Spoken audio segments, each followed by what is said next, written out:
and gentlemen, and welcome here to the Flatout Racing Network's coverage of Season 61 of the Rolling Thunder Gaming Talladega Challenge Series. We are here getting set for the start to a brand new year, a brand new season, brand new car for the very first time in this series. Seth Cole alongside of Michael Norman, and Michael, clean slate as well for these drivers. We've got ourselves a defending champion, but everybody starts at a 0 as far as points are concerned. Tonight is where you start maybe the stepping stones towards a playoff position. But we kind of talk about this every time that we have a season opener for this series. Does that ramp up the aggressiveness just a little bit, where drivers have a little bit of reckless abandonment of bring home the trophy or bring home the steering wheel? Because, you know, with being at zeros in the standings, everybody all tied up, you can start building your way up if you make a mistake next week.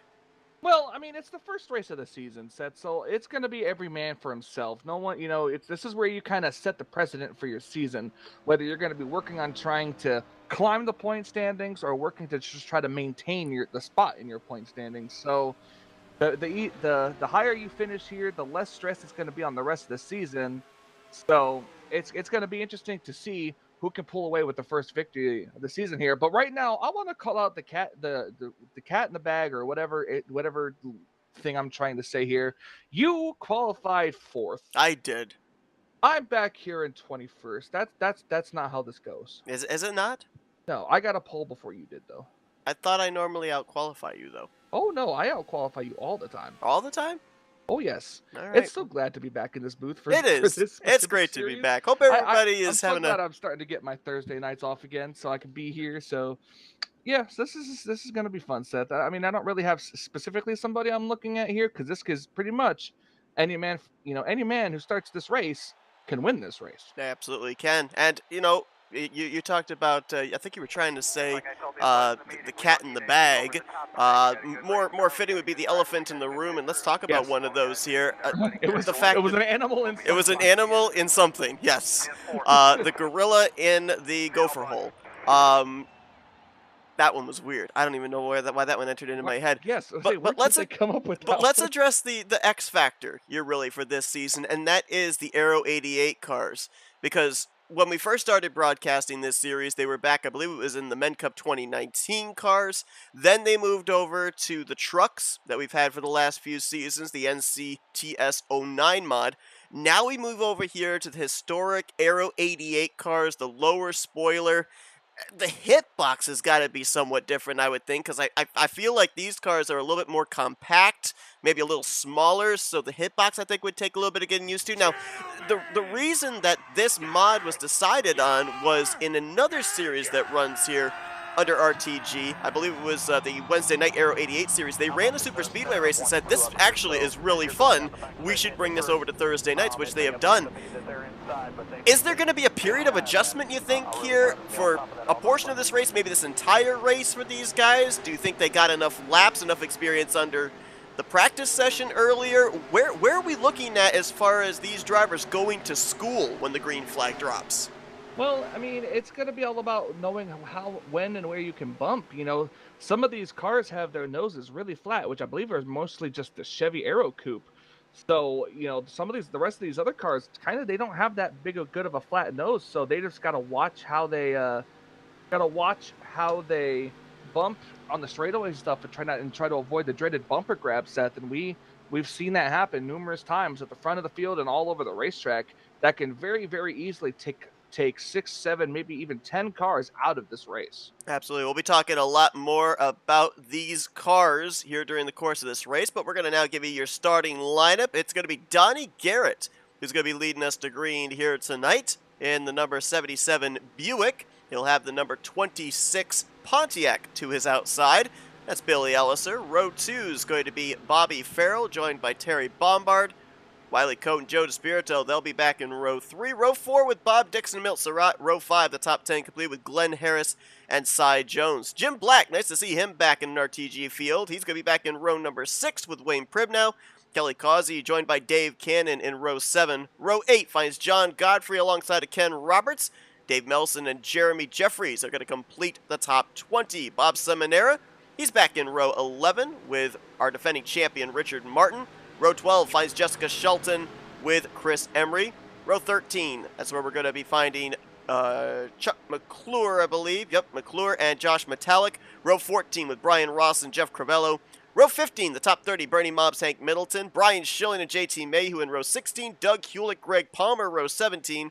Row 18 is where we'll find Rodney Sellens and Craig Hagley. Tim Knopfsker and Doug Cady in row 19. And then Jim Glaude, Jason Scheck, Jerm Lewis, Mark Paglia make up the 40 cars. Yep, 40 car field tonight for the season opener that is underway. Donnie Garrett, Bobby Farrell, good jump for both of those drivers. They might be able to get themselves cleared up there to that middle line going out of turn number 2. One thing we have to talk about here, Michael, is we'll be discussing the differences between the truck mod that these drivers ran as late as last season, now to the Aero 88 mod. It is CTS physics, so a lot of the drafting in that middle line, inside line not as much preferred, that all will continue to hold true. Oh yeah, absolutely. It's going to be, it's going to be interesting to see how much different these cars do drive compared to the trucks that they drove in the previous season, but I can't wait to see what's going to happen. One thing I was going to be curious about, and we may not get the answer to it until later on in this race, is how much pushing will we actually see? Will it be more of a case of trying to keep a tight draft, keep your bumper close to the bumper of the car in front of you, but not necessarily make contact? We're seeing a little bit of that right now. A lot of space in between first and second, second to third, third to fourth. Not really seeing a bumper-to-bumper type push going on here on the straightaways. 3 wide already back there. It's Jeremy Jeffries making the move there to the inside with Jessica Shelton. That's another thing, we talk about the drivers going to school here in the case of the adjustment from one mod to the other. It's also going to be kind of going to school for us, getting used to these drivers and the new liveries, obviously. Some number changes during the course of the offseason as well. We'll probably, hopefully, have it all figured out by the time this race ends and in preparation for race 2 next week, but no promises. Yeah, absolutely. Remember the last time we commentated a Aero 88 series on iRacing, and boy, we just couldn't. Oh yeah, we couldn't breathe. It just took 3 laps into the race because of how sideways those cars get in those corners. It's interesting you bring that up too, because I was watching these drivers in practice, trying to see if something similar to that would translate over to Enter 2003. And I'm going to be honest, I don't know if it was just the way they were racing in practice, but I saw a couple of occasions where it looked like these cars got a little randomly loose, especially going into a corner. We just had somebody blink out. It was the second car in line, which I think is the 92. You're right, Bobby Farrell. He is not currently here, not sure exactly where he is at or if he has reappeared yet. And it looks like everybody that was around him startled him a bit. They all bailed out of the throttle. Jeremy Jeffries kept his foot on the gas. Oh, Terry Bombard into the wall, and that's going to be a big wreck on the back straightaway. Roberts, Metallic, Wiley Coates.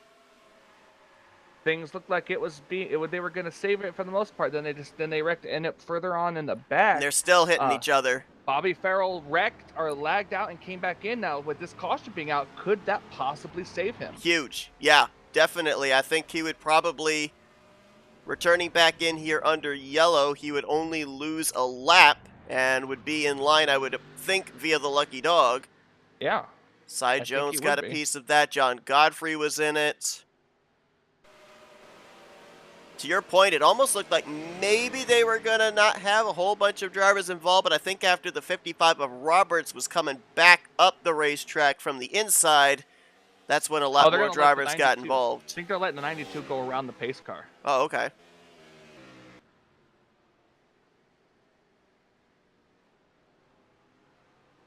So Jeremy Jeffries, the leader here, under the first yellow of the season. First yellow of 2024 as well here for the Talladega Challenge Series. Let's go back and take a look at what happened. This was right up towards the front of the field. I believe Bombard in the 10 was either the second or third car in line on the outside lane. And does he get a little assistance here? Oh, Michael, you mentioned a word earlier, and I think it came to fruition, that dreaded bumper grab. Watch right here as the 10 tries to come down behind the 77. The hitbox was reading that his front bumper was alongside of the 77's quarter panel. Sends him into the wall. He actually gets away relatively unscathed. But others behind him not so lucky. Here's a look at the 7-Eleven of John Godfrey who got involved. Big hit there in the side for, I think that was Bob Seminara, and then he gets a little contact from Roberts. We're having that little bit of a snow effect right there, apologies, because that was when the 92 of Bobby Farrell entered back into the server. Dave Melson got a piece of it there in the 038, defending Pinty Series champion for RTG. Josh Metallic involved there in the Gray Ghost. Watch the hit that Bob Seminara takes here in the 712 sponsored 712. We may talk about that a little bit later. A lot of creativity out of the Mob's Motor paint shop. Pretty good shot there into the right side and then into the left side, courtesy of Ken Roberts. A couple other drivers I saw back there that went around. The 36 was spinning. I believe that's the 36. Check and see who that was. I think it's the 36, but I'm looking at my driver list and I don't see a 36 on the running order. Oh no, there is a 36. It's Jeff Crivello.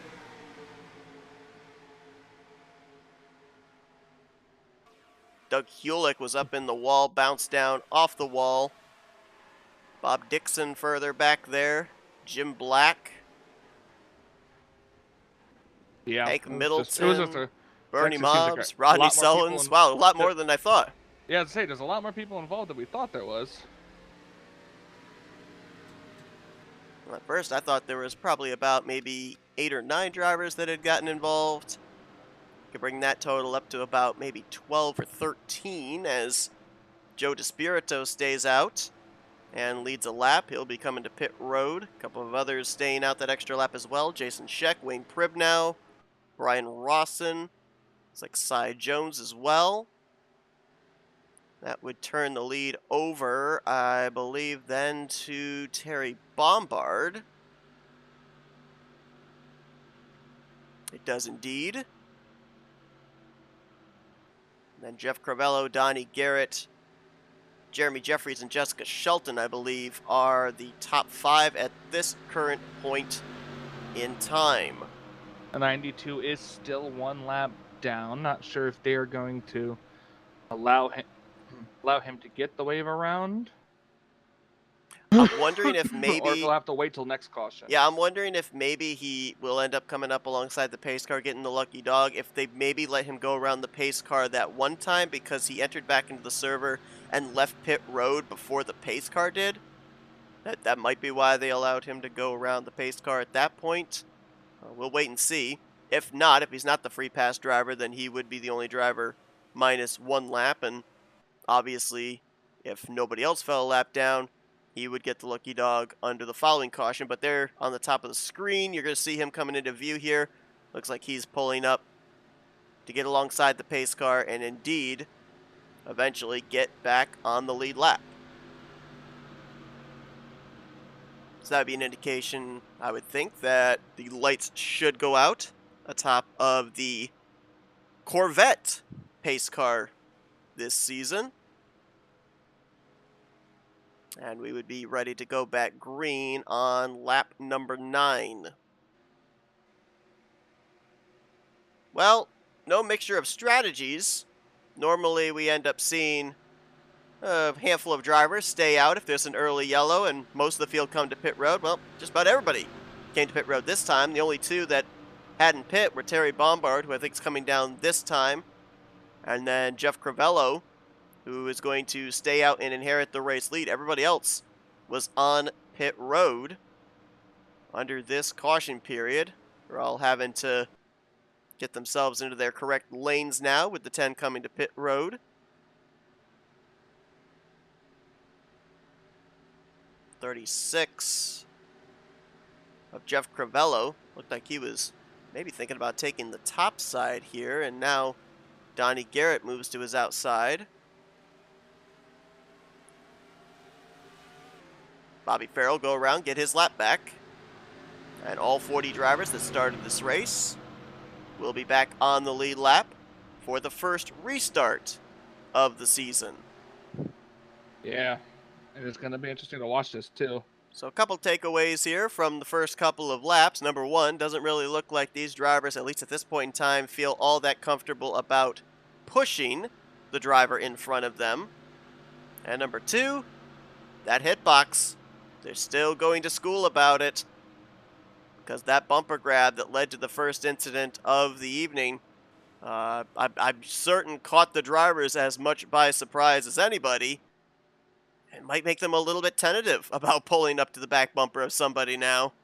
But I kind of feel like there was a period of readjustment that took place back when they made the swap from the Cup cars to the trucks as well. You didn't have the shoving that you had later on, but as drivers started to get more and more familiar with the boundaries of the raced cars, they then became more brave in what they were able to do with them. So I think that, we'll end up getting a few races under our belt. These drivers, they're going to continually be learning, continually adapting, but they eventually will find a comfort level with these cars, and we may end up seeing them, doing those really tight 3-4 car pushes down the back straightaway that we saw so many times in the closing stages of races in the last couple of seasons. Absolutely.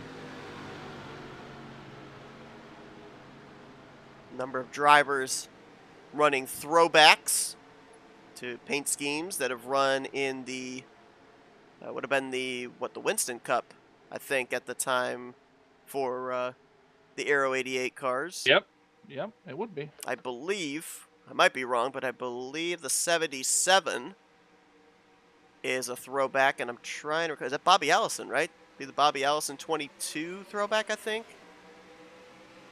So we're back underway. It's one of the Allisons. I think it would have been a Bobby Allison throwback.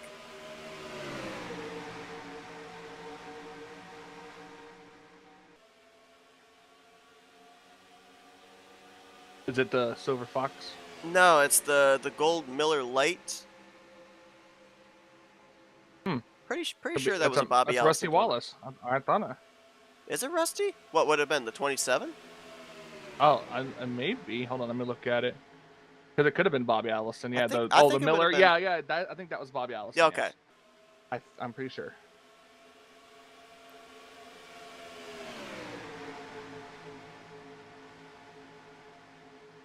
Donnie Garrett out in front. Had a good restart there. The whole outside line with Jeff Crivello did not get going. So the top two will get themselves single filed out. Jeremy Jeffries in the 1 now. Add to that list the 17 of Chuck McClure in the Cartoon Network Scooby-Doo machine. Billy Elliser now going to move into the 4th position and leave him 3 wide for 5th. That's Buckshot Kelly Causey, Jeff Crivello, Jessica Shelton up on the high side there. We've got to be careful. I saw a couple of drivers in practice going into 3, getting their left sides down on that yellow line. And we talked about how on the iRacing side, the 87 cars, they are super, super loose with that low spoiler, not a lot of downforce. I saw a couple of drivers in practice when they caught that yellow line going into 3 with the left front, the back end snapped around. So want to be very careful on the entry to 3, not to run that low, or else your car might end up getting light on you. Kelly Causey jumping up to the outside line. How about this for a combination? 5 zeros in a row, the 00 and the 000. Oh, Jesus. That's Chris That's Emery. Be an omen. It could be. That's Chris Emery, who's one of 2 cars in the field. You see the other one back there on the inside behind Crivello. They're the Blue Angels here tonight. Jerm Lewis and Chris Emery, a couple of teammates. Imagine the quad the Quad Zeros finish 1-2. I can see it happen. I've seen stranger things happen in a The super margin speedway of race. victory is 0.000. Would make all the sense in the world, to be honest. It would be. It's possible. By the way, we can confirm they have Blue Angel sponsorship, but the 000 and the 616 are not running with jet fuel in the tanks.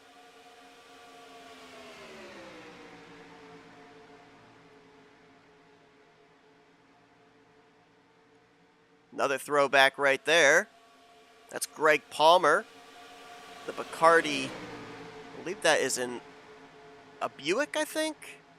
It's going to take me a little bit of time to get used to what the manufacturers are. Don't think that's an Oldsmobile. I think that's a Buick. That is also a throwback, and I'm trying to recall who that is. We need our buddy James Qualls in here to tell us what these throwbacks are. I recognize the livery. Well, I just can't associate the what car driver. number? The 22. All right, Joey Logano. I'm just kidding. To be fair, I'm pretty sure Logano ran a throwback to this car. Oh, I'm not sure. I think he did. Is it sponsored and everything, or is it just a scheme? I think it's just a scheme. I think it is just a scheme. I don't know why. I can't shake it. I want to say it's a Donnie Allison scheme. It might be I don't know. I don't know either. Or maybe a Cale Yarborough? We're very good at our job as historians, folks. Just letting you know that. Yeah, coming from the guy who's older than me. You started watching NASCAR before I did, though. Yes, in like 2002. Yeah, I didn't start watching NASCAR till 2004. So these are older than all of us anyway. This is true. This is absolutely true. Whoa! 17 of Chuck McClure. Little wiggle there. I don't know if it was bumper grab between him and the 1 or the 00 gave him a shot, and then right there, McClure got loose going into the entrance of turn 3. Let's drop a little further back in the field as they're single filed out there. Milt Surratt in the number 80. This one, I'm pretty sure we know what it's a throwback to. That'd be a Ricky Rudd throwback. Watch me be wrong and watch it be a Darrell Waltrip throwback, but I'm pretty sure this is the Ricky Rudd Tide livery. Number? Oh, that one? Yeah, it might be. You know what? Why don't you just be safe and Ricky Craven. Ricky Craven. Tim Knopfsker and the Holly Farms 088 to the inside there of the Monster Energy number 3 of David Cannon. This is for around the 11th position. Right behind him, Brian Schilling in the 4. The Bobby Hamilton throwback. This one I know for absolute certain. I know there were a number of drivers that ran a number 4 Kodak car for McClure, but this one I know for certain is a Bobby Hamilton throwback. Not Ernie Irvin, not Sterling Marlin.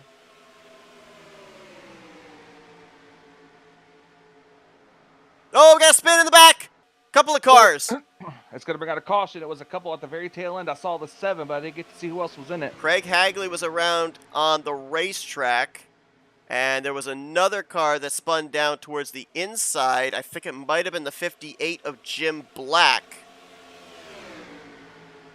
Maybe Brian Rawson collected also, not 100% certain, as we just barely caught the tail end of those spins. Jeremy Jeffrey is going to lead them back here to the yellow under frozen field rules. There's the 82 of Craig Hagley. The Davey Allison throwback, the Texaco Haviland Ford. There's the car you talked about, Cy Jones. Brian Rawson there. I don't think the 6 was involved in the wreck. But the 58 of Jim Black I know was, because he's actually already retired out of the race. So he will end out the season opener in the 40th position as we go back and take a look at what happened just off of turn number 2. Wouldn't have known anything happened if I didn't hear the tires sliding off that second corner.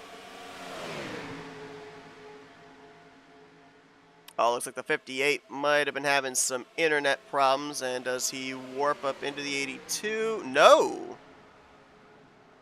Bumper grab again. This time, Craig Hagley off the back bumper of the Crayola number 23 of Doug Hewlick. Okay. That sends him down into the 58 and the 7. And from what the trajectory looked like, I think the 58 may have clobbered the inside wall.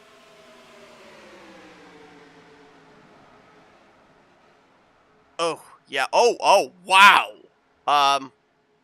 Did I say clobbered? That might be the understatement of the race. The wall just grabbed the back end of his race car, and that's where he ended up. Big It just hit. grabbed it and said, "It's mine now." It took possession. Yeah, absolutely. Wow. See if we can get another angle of that. I don't know if this will show us it or not. I feel like it won't. Well, maybe. Wow. Well, now we know why Jim Black decided not to continue. That thing would be torn up both externally and internally. And himself, probably, too. Yeah, maybe. That's one of those hits that hurt. And it's not the impact, it's the sudden stop. That's usually the worst part about that kind of a wreck. And Jim Black, tough break there. Early end to his night in his return to the Talladega Challenge Series. It looked like most everybody came down pit road here under this yellow flag. This would have been around when they would have had to consider making their first round of green flag pit stops had we not had the 2 cautions so far. So this puts them right about on the same window as they would have been under green flag conditions in preparation for the upcoming restart. Billy Elliser, the race leader, but I believe he'll be surrendering that in just a few moments. Getting that bonus point for a lap led, though. We've seen in the past, coming down to those final spots of pointing your way into the playoffs, every point matters. So a lap led here in race 1 could pay huge dividends near the end of the regular season as he'll head for pit road. I think Jeremy Jeffries will more than likely be inheriting the race lead. Seminara is going to stay out, get himself a bonus point for a lap led, but I think the 1 car is going to be the leader when we end up going back green flag racing. So we are going to step aside for an FRN. Woo, man, 3 letters and they're difficult to say apparently. For an FRN race break. We'll keep the coverage here under pacing, running our second caution of the night here in the season opener, Season 61 of the RTG Talladega Challenge Series. Don't go anywhere. Coverage continues right after this.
Welcome back here to Talladega Super Speedway, getting ready to go back under the green flag. Second restart of the evening here for the first race of the 61st season of the Rolling Thunder Gaming Talladega Challenge Series. You saw it there during our FRN race break.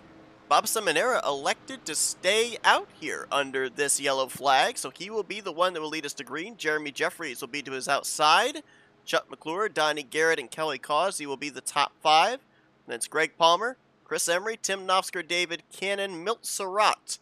That will be our top 10 as we get ready to go back green on lap 21. Took the opportunity here under this caution period and want to thank Johnny Williams in our chat as well for helping to confirm the two cars that we were kind of on the fence about what they were. The Miller High Life car driven by Donnie Garrett. That is indeed a Bobby Allison throwback. And the 22 being driven by Greg Palmer. That is also a Bobby Allison throwback. I wasn't able to find a year for the Donnie Garrett scheme, but 1985 was the year for the 22 car, the Bobby Allison throwback that Palmer is piloting. So it took us, we took the long way, but we got there in the end. We got the Allison part right. I knew you were gonna slip that in there. You had to have to slip in the long way, and we're the only two that understand what it even means. Green flag back in the air. Jeremy Jeffries, good launch. Can he get clear of the 712? Doesn't look like he's going to be able to.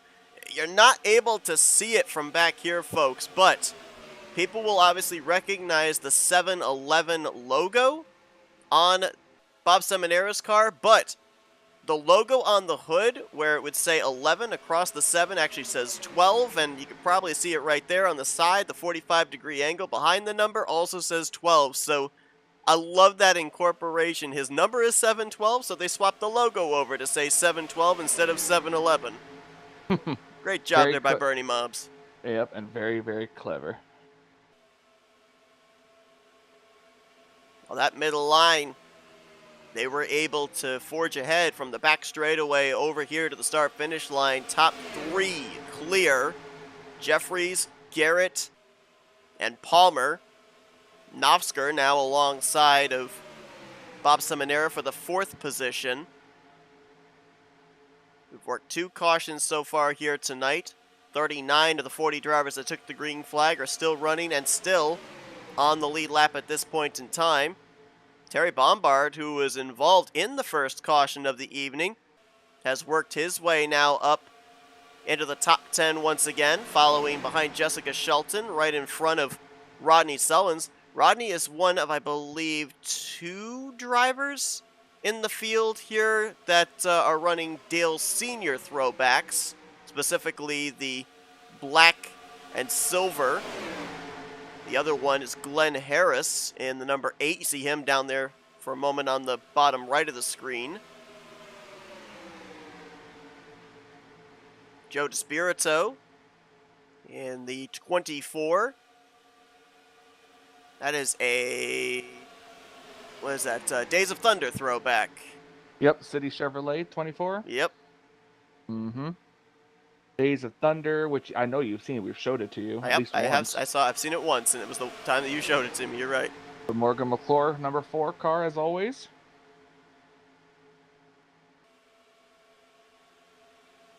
Got the 31 up there. Bernie Mobbs, 711. John Godfrey.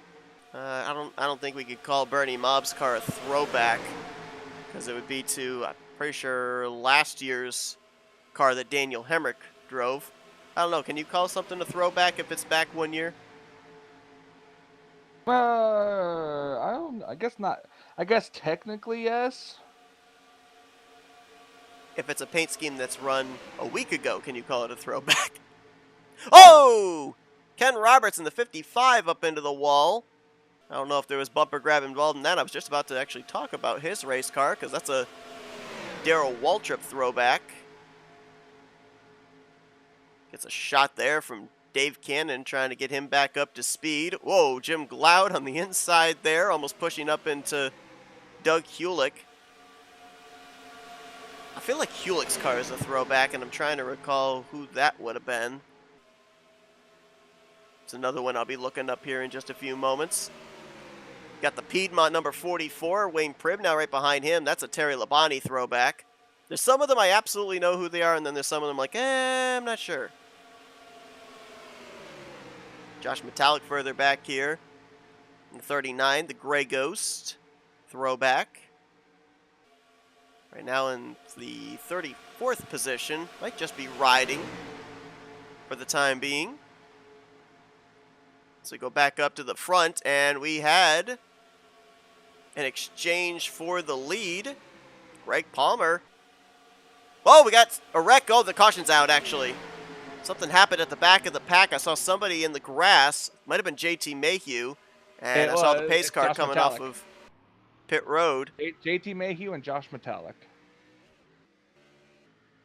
So a couple of drivers there. And they both were running pretty close towards the tail end of the pack. As the field having to crawl down the back straightaway here because they have to wait for the pace car to pick them up before they head for pit road. Otherwise, they would end up getting a penalty. Let's go back and see if we can find out what happened to the 39 and the 338. I don't think they hit anything. It looked like it was in a safe place of the racetrack.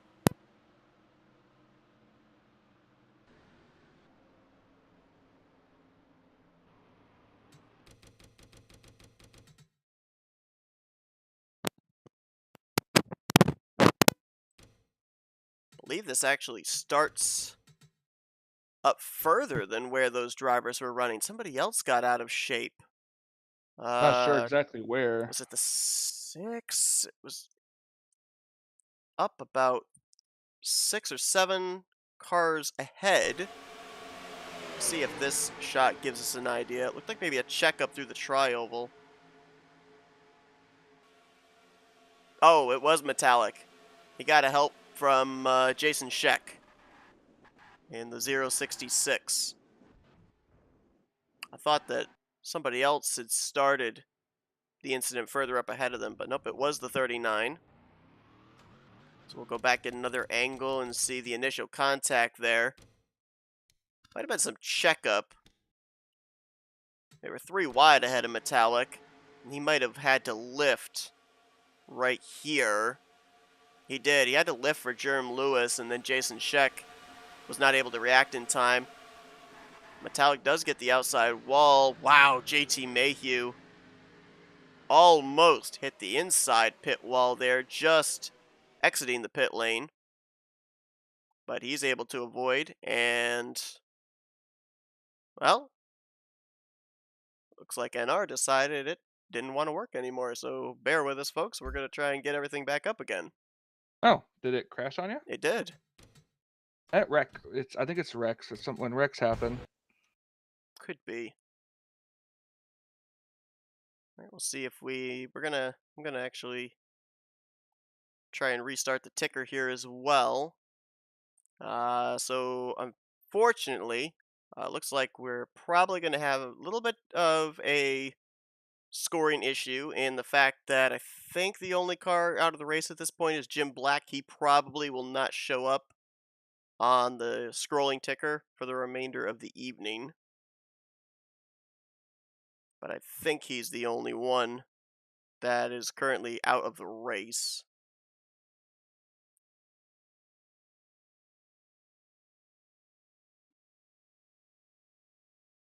We'll get this back up here in just a moment.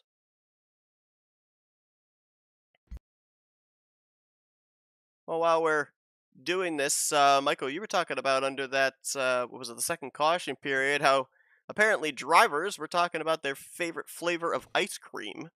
Yeah, I was informed that these drivers were kind of getting calm and collected, and were calm and collected. That they were just kind of discussing amongst themselves about their favorite flavor of ice cream. Kind of a Days of Thunder moment. Like I told these boys in the meeting, we don't need anything over the top today. We got a good race car. I think maybe they saw the Joe DeSpirito car and that inspired them to talk about ice cream. Maybe.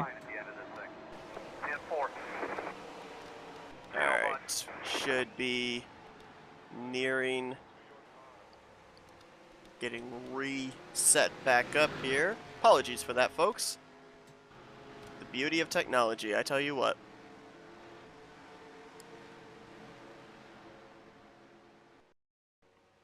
Alright.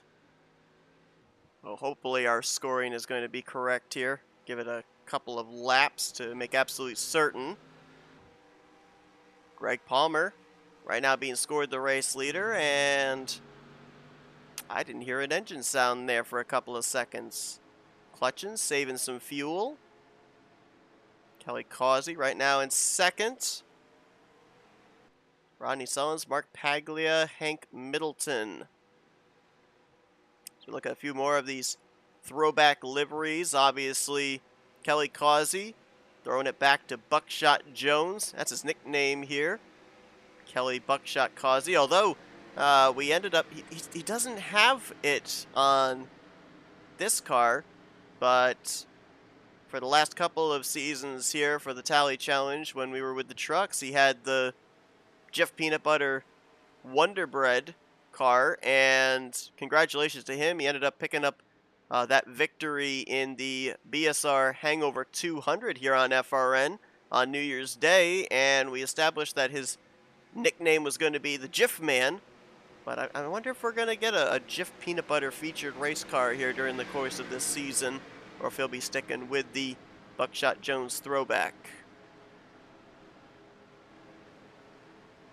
Hank Middleton with the Rusty Wallace throwback. Ooh, late move to pit road. Oh, gosh. Very late move for Chuck McClure. Late enough for Jeremy Jeffries.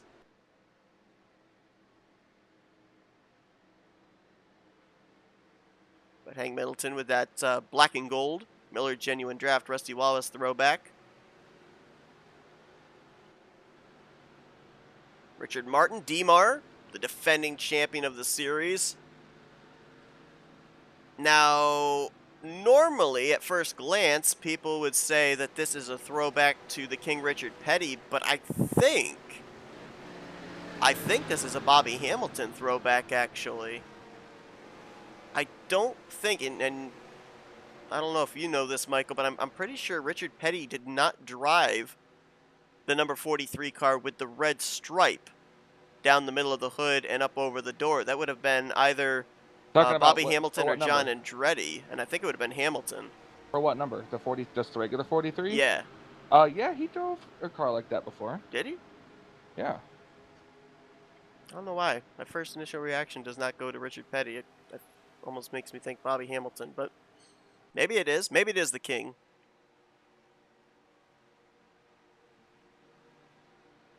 All right, we got lights out.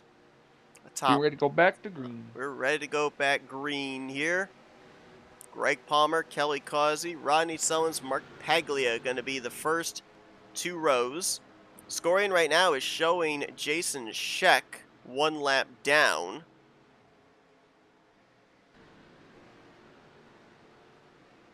Scheck might actually have parked it. It's not showing him as officially out of the race, but I'm not seeing him on the racetrack, and I don't think I saw the 5 of Wiley Coat either. And he's being scored 2 laps down. I don't know if maybe they fell out, or... Oh, 066 is out, and the 5 is minus 2 laps. Okay. So that would be 37 drivers left in this first race of the season. Nearing the halfway point, lap 30 will go on the board for the number 22 of Greg Palmer.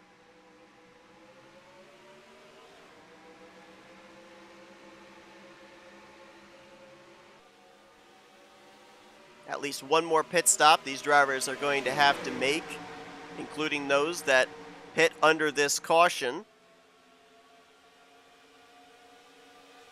If they can stretch it the 19 median laps that we're used to, it put them around 17 laps from the finish. So it's a very small window of when you'd be able to come to pit road to be able to make it the rest of the way from the starting point of this most previous restart. As the top 4 have gotten themselves clear of the inside line. Rusty Wallace versus Bobby Hamilton. a.k.a. Hank Middleton versus Brian Schilling, battling for 5th there. But we agree that wasn't Rusty Wallace. No, that one we know is Rusty Wallace. Name me another driver of a black and yellow number 2 car.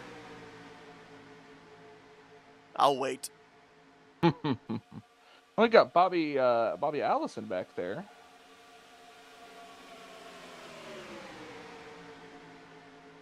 Got the Intimidator up in the 2nd position with Ronnie Sullins, and then the other Intimidator car out 3rd on that inside line, and Glenn Harris. Cool looking car, but I'm going to be honest, I'm going to miss seeing the Krispy Kreme livery every Thursday night. Who knows? Maybe he'll make one. Maybe. The season is still young.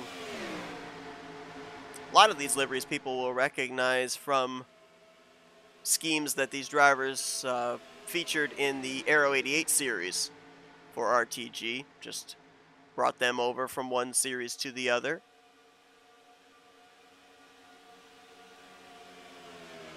As the top 7, 8 all single filed out here. Got to go all the way back to... It's roughly how you have to run these first couple of laps. Yep. Got the 711 and the 712 side by side with each other. John Godfrey going to swing around Bob Seminara. Godfrey coming off, in my opinion, one of his best Talladega Challenge Series seasons. He almost advanced into the Final Four, finished 5th in overall points. Granted, he didn't find victory lane, but it was a super consistent season for him and almost got him into the hunt to be the season 60 champion. We'll see if he can build off of that. Oh, man, that is sketchy for Bob Dixon. So he got his left sides down on the yellow line on the apron. Someone further back there did the same. That was Jim Glaude. Wow, and he pushes up into Ken Roberts. And we got a caution. Someone has looped it around. At the back of the pack is Doug Cady in the Napa Chevrolet. Jessica Shelton might have also been involved in the Crown Royal Chevy Lumina. That will be our, our scoring has lost count based off of the restart, but I believe that is our 4th caution of the evening. I think it is. I believe it's our 4th. So yeah, it's our 4th. Let's go back, take a look at what happened. Don't let these cars be able to come down pit road. Well, they still can't make it though. We might have had our first flip of the season. Let's take a look and see here. Saw Jim Glaude get down the apron there, and oh, 9 almost went up and over. All 4 tires did come back down on the racing surface. 000 of Chris Emery was also involved, and Doug Cady involved in that as well. That all stemmed from the 72 getting down the apron and drivers trying to react in time. Get another look at it here. Pretty good impact for Chris Emery, and I believe he has retired his Blue Angels, I believe it's a Ford Thunderbird, out of the race.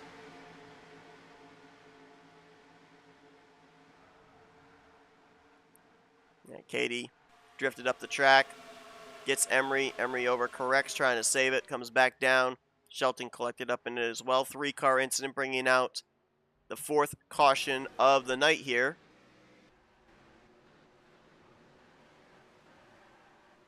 A lot of drivers on pit road. Oh, we got a stack up on pit lane here.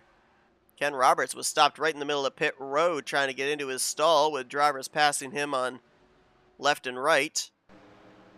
Now, we don't cover pit road nearly as much under yellow because we're back looking at replays of what caused the caution.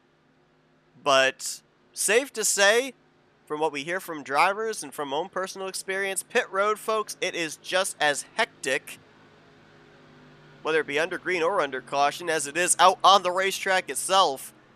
It's like, well, Michael, I know you'll appreciate this. It's like racing 4 wide on I-4, and everybody has an idea of what the speed limit should be.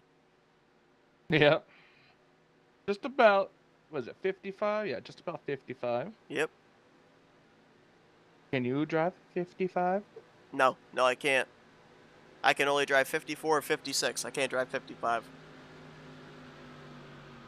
And I can only count to 4, which is a good thing because the 4 car is out in front right now of Brian Schilling.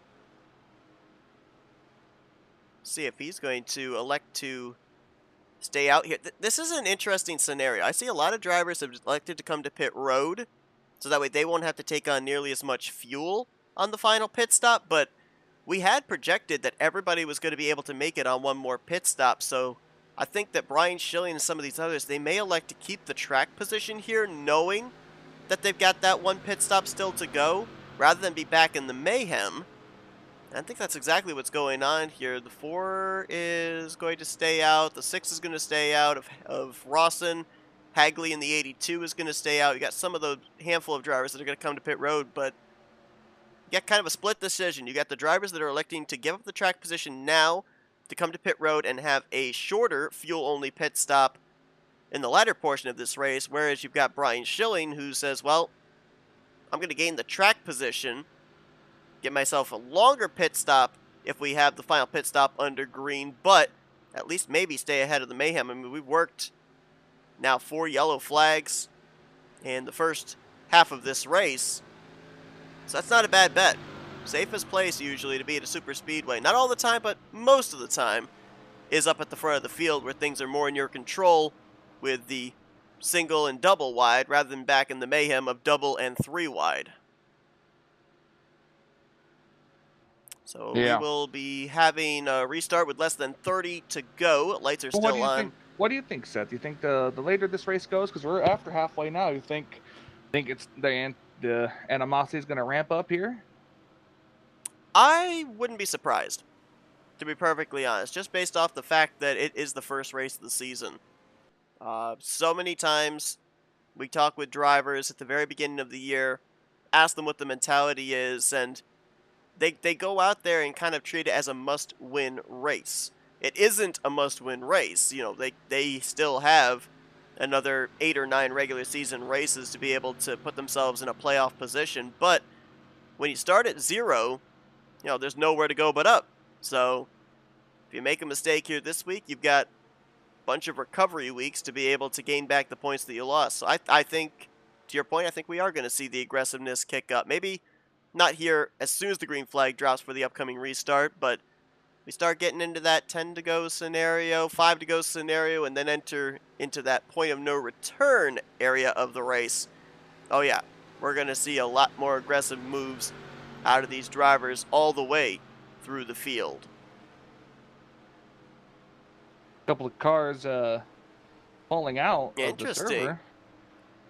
These drivers here all coming to pit road. By the way, I just got word.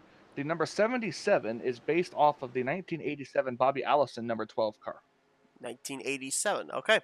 So we had the driver right, just didn't know the year. So we got an 85 and 87 Bobby Allison cars. They're going to be starting alongside each other here for this upcoming restart then. It's a Bobby Allison front row. Yep. Wiley Coate looks like he did return back to the server. He's going to go around, get one of his 2 laps back. Right now, Wiley Coate, the only driver, scored off the lead lap that is still on the racetrack. So he would be in the free pass position should we get another yellow. 36 of the 37 drivers on the lead lap right now. Restart is going to be, if my calculations are correct, with 29 laps remaining.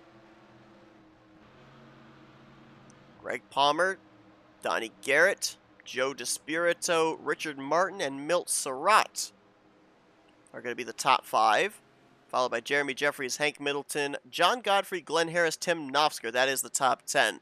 Let's not forget, too, Richard Martin Demar there. He is the defending champion of the series, and he was able to pull off something for the first time since I believe it was season 51, I think is what I said last year. I don't recall exactly which season it was, but it had been a while since the driver had ended up winning the Talladega Challenge Series Championship without winning a race. He did it all on consistency. I wonder if now having that championship under his belt, I wonder if we'll see maybe a little bit more of a pep in his step, a little bit more aggressiveness trying to get a checkered flag. Trying to remember back the last time that DMAR took a checkered flag here in the Talladega Challenge Series. It's been at least, we know, a full season, maybe 2 seasons. I'll have to check that for next week. Perhaps. Or maybe if he wins tonight, I won't have to check that next week. Winless streak for 43, 1 race.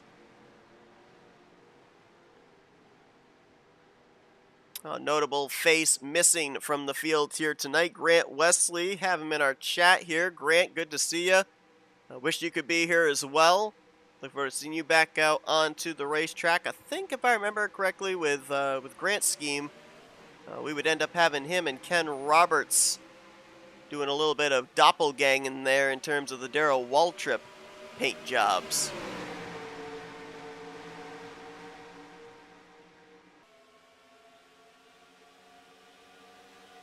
Coming up through the gears already, 3 wide at the back. Greg Palmer cleared on Donnie Garrett, moves up to the middle line. See Josh Metallic further back there. Like he might have thrown out the parachute and bailed to the rear of the field because they were 3 wide, and I think they were almost 4 wide there at the very tail end of this lead group. Now back out to 3 wide, about 2-3 rows deep. A lot of movement back there, though. A lot of shuffling from middle to top and bottom to middle. Jeremy Jeffries has cleared himself into 3rd. Now Richard Martin and John Godfrey will battle side by side for 4th. Dave Melson sliding up the track there a bit, going into turn 1. Almost had it 3 wide there. So Manera thought about shooting the middle. And now we got a 3rd lane forming. Kelly Causey, Rodney Selwyn's, Wayne Pribb now up there.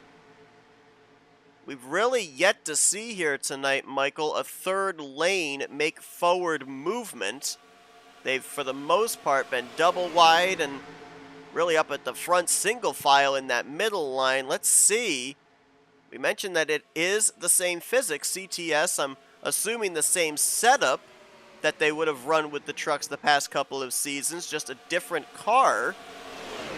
Let's see if a 3rd line can actually make forward progress here with the Aero 88 machines. As man, Glenn Harris all sorts of out of shape there in the 8 car just ahead of this 3rd lane.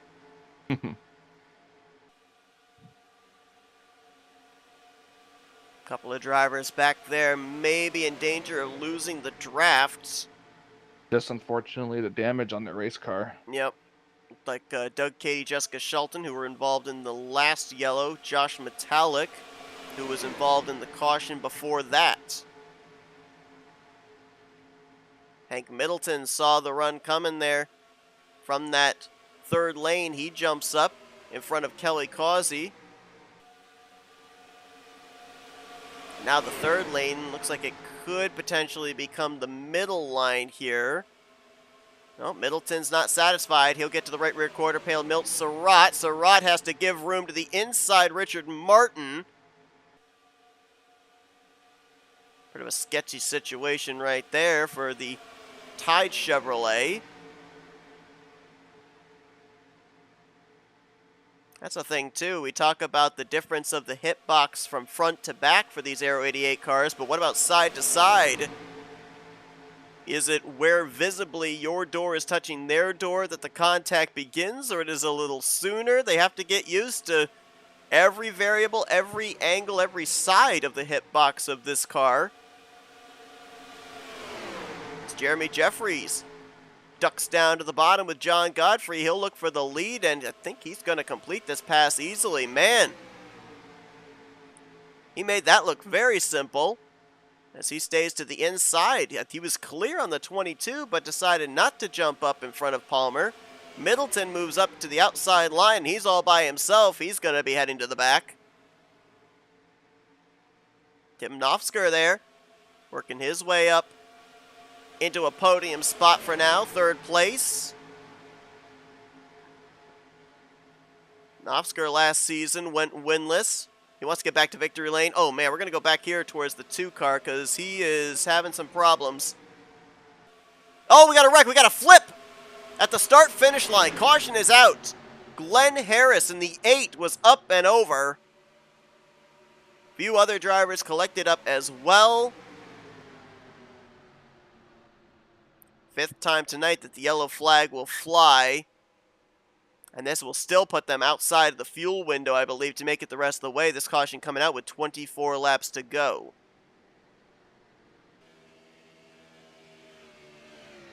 Apparently Harris's car got back on all 4 tires. So he will drive back up towards the tail end of the field. A couple of other drivers I saw were spun out. Couldn't identify who they were at first, so we'll go back and look via the replay. Harris was the only one I could tell that was upside down. And the wreck does not appear to start with him.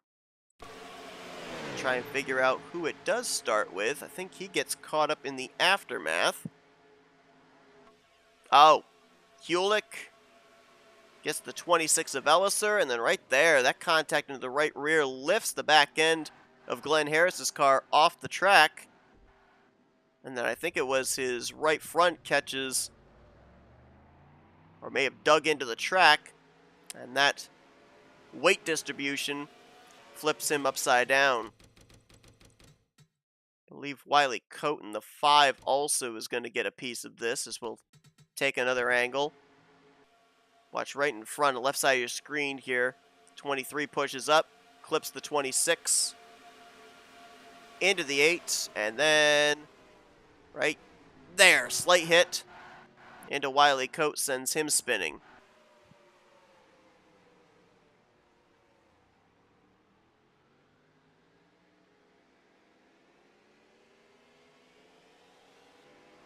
We failed to mention that the caution prior to this one, Wiley Cote was the recipient of the free pass, so he was back on the lead lap. Gives us, I think, I don't know how many cars started. 40. I think I'm gonna guess and say I think it's 36 cars on the lead lap. 37. I was close. You were close. 1 off. But close only counts in hand grenades and horseshoes. May not have been exact, but it's on it. It's what is this? Is this our 6th caution of the night, or is it 5th? I believe so. No, 5th. 5th caution. Fifth caution of Fifth, the night. 5th yellow. So far, so good, Seth. These cars, if you can make roughly 20 laps on gas, should only have to make 1 more pit stop if they haven't already. Yeah, I think it's really going to depend on when the lights go out. If they can get another 2 laps of pacing here and pit at the 1 to green, I think they would be within the window to make it the rest of the way. And that's not counting a caution coming out during the point of no return. I think they'd have enough to get to the checkers. It all depends on how many more laps they're going to have, because with the 0.66 of Jason Scheck in 39th place, he's out of the race. But he also didn't retire his car. So in a lot of cases, the server will actually read that as a lap down machine still in the race and will add on the extra lap of pacing during the caution period. So that might add on the extra lap these drivers would need to be able to pit at the 1 to green and then be able to make it the rest of the way. They'll be at 22 to go, crossing the start-finish line right here. Well, folks, brand new year here for FRN in 2024. We already got the 2024 year started off with the very first race of the season, that Bomb Squad Racing Hangover 200, where our current race leader Kelly Causey took the checkered flag. We'll be capping off this week, Saturday night, as we're going to be bringing you back coverage of the Talladega Nights Shake and Bake series. That'll be Saturday at 9 p.m. And then, of course, next Thursday night, we're back here for race number 2 of the Talladega Challenge Series. They've got about, I believe, 5 or 6 weeks before the bracket challenge will begin. Joe DeSpirito, the defending champion of that, Drivers trying to get themselves positioned in those first races of the season for a good seeding. I believe the top 32 in points. It's either top 32 or top 30 or 24. I think it's the top 32. End up getting seated against each other in a bracket type battle, and it lasts until the final race of the season. So I'm being told that these guys are roughly a half a can short from this point on. Okay, that would sound about right.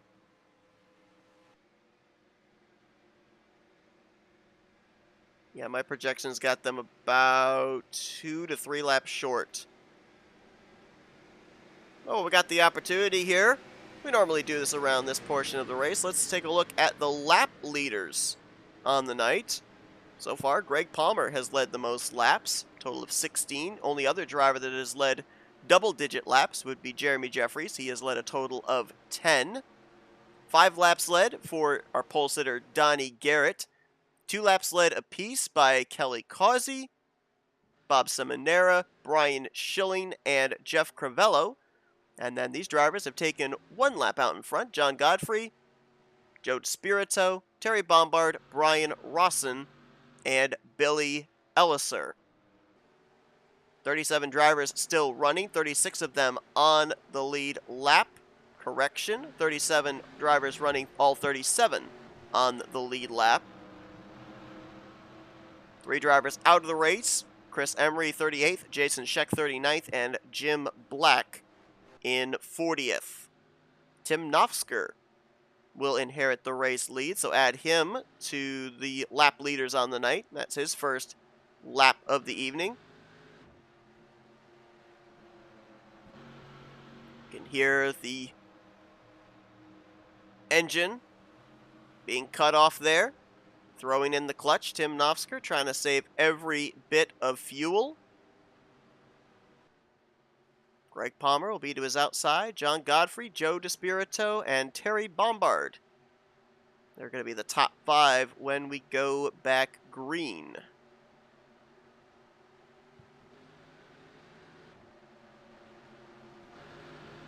Well, if a caution comes out between now and the checkered flag, They'll be good to go. yeah, they'll be good to go, and it will... Well, not necessarily. They've got to get a couple laps in first. Yeah, I but wanna my say thought that process is it's going to after split lap them up, 50. right? Like, Yeah, some will probably stay out and clutch. Some will say, you know, I'm not even going to, you know, try and guess if I've got enough to make it. I'm going to come down and top off.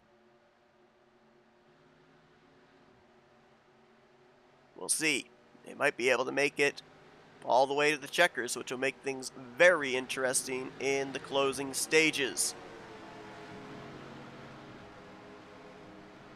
Chevrolet Corvette pace car makes the dive onto pit lane.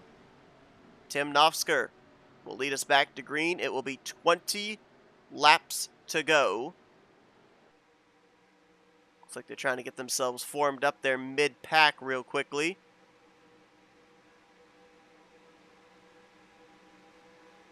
Nofsker had about a half car length ahead of Greg Palmer there at the start-finish line. I don't know if Nofsker was moving ahead or if Palmer was hanging back. That might have been the answer right there as Nofsker moves up in front of Palmer. They might have been trying to formulate the okie dokie. Whoa, man, there was some contact there. Terry Bombard almost slid up into Palmer. Okie dokie corral. I mean, it makes sense. Joey Logano threw back to that number 22. And Logano coined the phrase the okie dokie, so, you know, it all ties together. It's all relative. 3 wide mid-pack. Keep an eye on that as we watch the side-by-side up here at the front. That's our pole sitter, Donnie Garrett, leading that 3rd lane. Craig Hagley right there with him. Milt Surratt. Rodney Sullivan's also up in that extreme outside line. They're making some progress, too. Donnie Garrett has gotten himself up alongside of Brian Rawson. Greg Palmer sees the run coming. He'll jump up there in front of the 77. The Bobby Allison cars working together, and Palmer with the aid of that push, is going to go to the point. Man, that was close on 2 counts for John Godfrey. He almost pushed up into the 24 of Despirito, then nearly came down across the bumper of Terry Bombard, and there we go! Oh, Lord, that's the big one. That is the huge one. 2 cars made it past the start-finish line, Oh, maybe my 4. goodness. Oh, my Lord, that's everybody. Find your car and see if they got through. Wow. In maybe one of the worst areas of Talladega to have a wreck, entering into the tri-oval. Not a lot of exit venues to be able to take, except maybe pit road.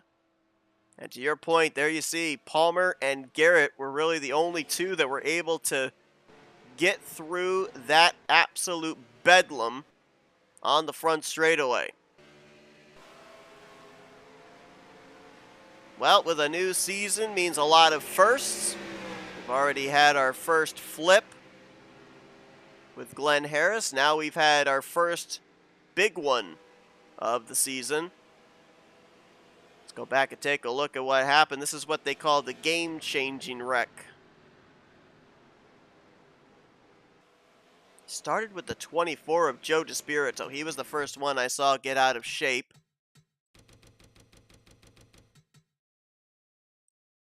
Remember when I said that most of the time it's safe to be running up at the front? This is one of those times where this is one of the exceptions.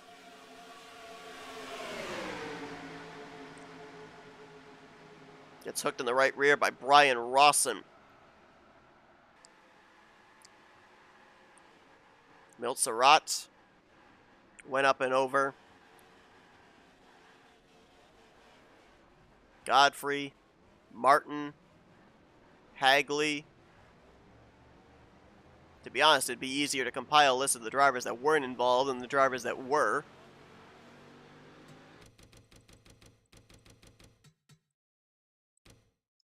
Like I said before, when it was happening live, we're going to give you camera angles with different drivers. Just try and find the car that you're following tonight, see if they're able to get through. What, big hit there with the front end for Nofsker. Dave Melson, I think, may have come to a stop in time to avoid.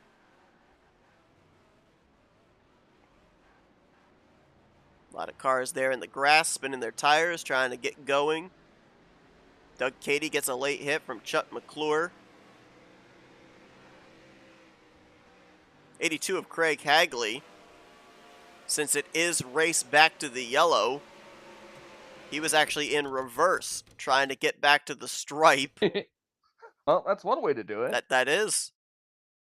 Well, Seth, based on how this race has gone so far, I'd pretty much say that this has been a kind of every man, every spot, feeling the car out type of race. Yep. Hagley was running around 6th or 7th when that wreck took place. He was 11th place crossing the line the previous lap. Watch right here where he's going to get hit a few times. He's backwards. Now watch this. Because at 15 to go is the point of no return. And, well, he takes a hit there to Brian Rawson. And he's going to cross the line in... It's like 17th. With oncoming traffic.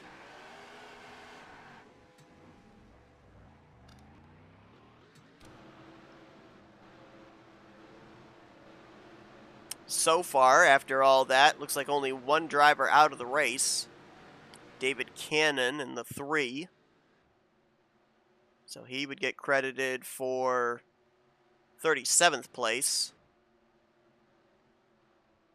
Jury is still out on other drivers that were collected up, and obviously, I don't know, I think it would be a lot more difficult here with the Aero 88 cars than it would have been even with the trucks, which were a bit of an anomaly when you see them take a hit of trying to guess if they were going to be up to speed or not. The Aero 88 cars, they've got a damage model, but not a very telling damage model.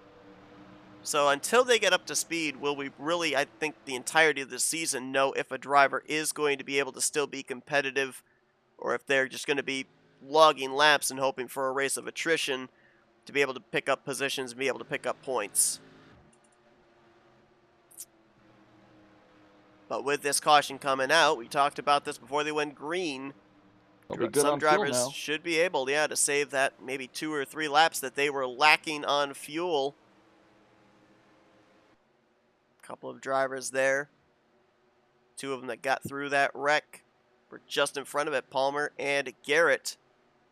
Very silent as they crawl their way down the back straightaway, trying to save every precious drop. Well, we've yet to get the 1 to green signal here, courtesy of the pace car, so we're going to step aside for what potentially could be the final FRN race break of the evening, and then we'll be back here for the conclusion of the season opener of Season 61, the Rolling Thunder Gaming Talladega Challenge Series. Don't go anywhere. Should be a heck of a finish here tonight as They're stuck here. Huh? They can't go anywhere. They're stuck here. We locked the door on them. We blocked all the exits. We blocked all the exits. We took away the exit signs, and we've hidden all the keys. Yep. All right, so you're stuck here. So I can't tell you to not go anywhere because you're forced to be here. But we're still going to take that FRN race break, and we'll be back right after this.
Pace car has made the left-hand turn to pit road, turns the field back over into the hands of Greg Palmer. He elected the top line here for this restart. Donnie Garrett will start second to his inside. Jim Glaude, Ken Roberts, Josh Metallic. That's the top 5 as we go back green. Good launch there for Jim Glaude. Good bump to Donnie Garrett. We'll see if that gets the 77 clear through the center of 1 and 2. Gonna move up the track there. Glaude gonna crowd the 22 up there, but not gonna be able to tuck in line. The Allison cars gonna get themselves nose to tail again down the back straightaway. The Allison car is leading at Talladega. It's just like it used to be. Except that used to be Bobby and Donnie rather than Bobby and Bobby. It's Bobby. Well, it's Bobby, possibly Donnie, and then Davey's in there somewhere. That's true too, yep.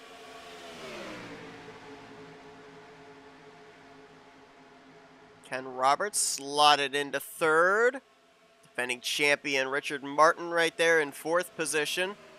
During that race break, I went to take a look and see what kind of a throwback this would have been for Doug Hulick in the Crayola machine. I could not find anything. The only thing I found, it wasn't a driver. It was a special edition. Oh, well, we'll get to that in a minute. Hank Middleton just got spun by Jim Glaude. I don't think that's going to bring out a yellow. Has not. Yep, there it is. Oh, there it is. Yep, the 72 came back up above the yellow line. Oh, the 2's upside down. He is. And Rusty spins and gets airborne. Rusty spins and gets airborne. Hank Is that 2 Middleton. a throwback? Huh? Is that 2 a car a throwback? Of course. That's a Rusty Wallace throwback. Okay, well, I'm saying I can't see it. That's why. Oh, right. Yep. My error. Oh, they're coming back to the start-finish line. It's Wayne Pribb now hitting the inside wall. And I think John Godfrey might have tangled with him. And there is a buckle on the hood of the 711. So a wreck and a follow-up wreck. A lot of back-end damage on the Piedmont number 44. Well, if these drivers weren't able to make it on fuel, they definitely can with all of these yellow flags and all these opportunities to pace. We will be going back green with less than 10 to go. Let's go back, take a look at what brought out this yellow. I believe this is the 7th caution of the night. And it starts on the back straightaway. Jim Glaude and Hank Middleton getting together. I think the 72 makes contact with the 712 down the back straightaway first. And then, man, big blow over there for Hank Middleton. Hits the inside wall, comes back up, hits the 72. It's that hit that then sends Glaude up past the yellow line. That brought out the yellow flag. Otherwise, if all this action had been down below that yellow line, the caution probably would not have been thrown at all. And then this is coming back to the start-finish line.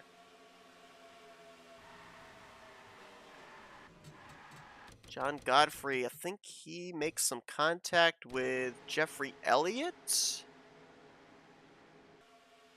Or Jeremy Jeffries, I'm sorry. Wrong Jeffrey. And then the 711 goes up into the 44, and they go into the wall there. Front end first for the 711, back end for the 44. So a couple of drivers with some additional damage to have to deal with here in the closing stages.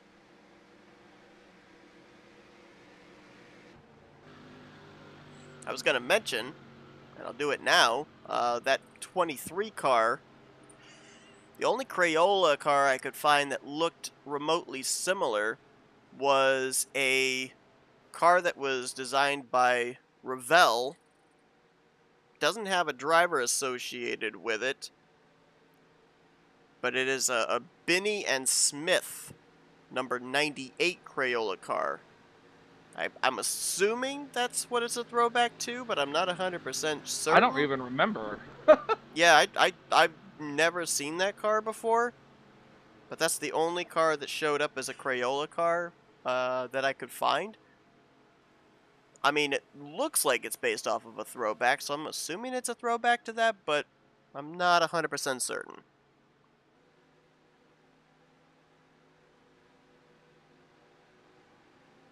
Alright, so Seth, if you don't mind, I can go through a quick top 10 rundown. Go right ahead. Alright.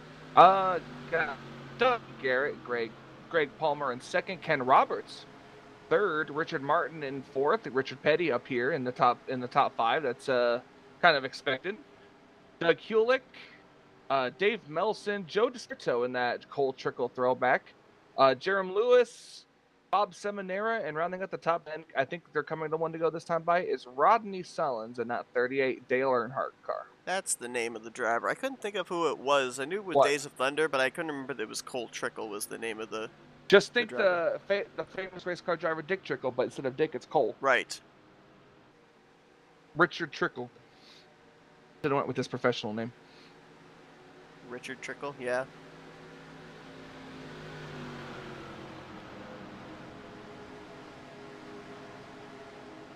lights are still on.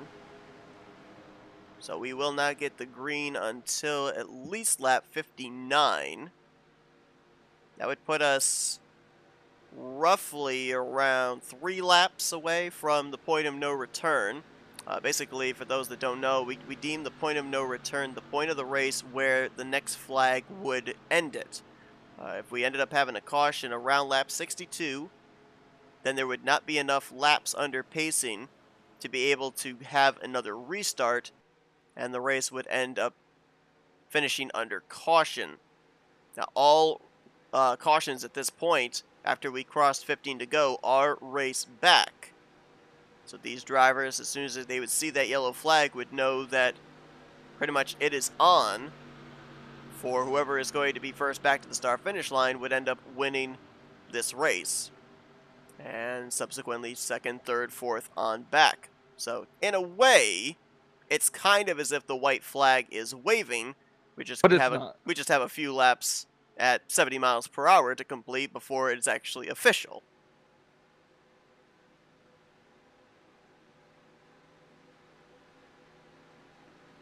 Well, Hank Middleton, the most recent driver to head back behind the wall after his wild ride in the back straightaway, he'll get credit for 36th. Joining David Cannon, Chris Emery, Jason Scheck, and Jim Black. Is there a Scooby-Doo car up here? Did I just see the Chuck McClure, the Cartoon Network car. Oh, yeah, there. It's the Cartoon Network Scooby-Doo car. Is that a throwback? I know that Lake Speed and Steve Grissom had Cartoon Network cars, but I don't remember a purple Scooby-Doo based car.